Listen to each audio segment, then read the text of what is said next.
జై శ్రీరామ్. మన భద్రాద్రి కొత్తగూడెం జిల్లాకు మొట్టమొదటిసారిగా రాష్ట్ర రథసారథిగా వచ్చినటువంటి రామచంద్రరావు అన్నకు మనందరం కూడా గట్టిగా ఒకసారి చప్పట్లతో స్వాగతం పలకాలని గట్టిగా అందరూ.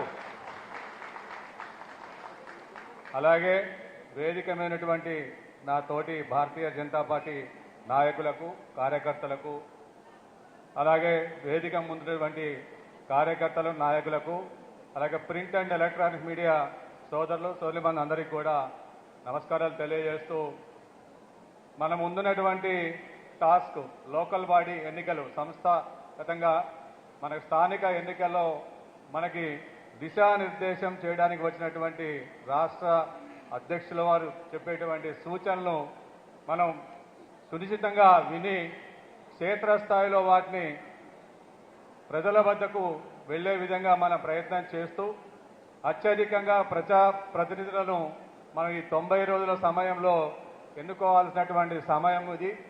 కాబట్టి భారతీయ జనతా పార్టీ విధి విధానాలను మన కేంద్ర ప్రభుత్వంలో ఉన్నటువంటి నరేంద్ర మోదీ గారు మన భారతదేశంలోని మహిళలకు, అలాగే యువకులకు, వ్యవసాయదారులందరికీ కూడా ఇచ్చేటువంటి ఏదైతే సంక్షేమ పథకాలు ఉన్నాయో వాటన్నిటినీ కూడా వివరంగా తెలుసుకొని మనం ప్రస్తుతం వ్యవసాయ సీజన్లో ఉన్నాం. ఈ వ్యవసాయ సీజన్లో కేంద్ర ప్రభుత్వం మన తెలంగాణ రాష్ట్రానికి కావాల్సిన యూరియా కంటే ఎక్కువ మొత్తంలో ఇచ్చినప్పటికీ ఇప్పుడు ఈ ప్రస్తుత పరిస్థితుల్లో యూరియా దొరకక రైతులు చాలా ఇబ్బందులు పడుతున్నటువంటి విషయం మనం ప్రచార మాధ్యమాల ద్వారా గమనిస్తున్నాం.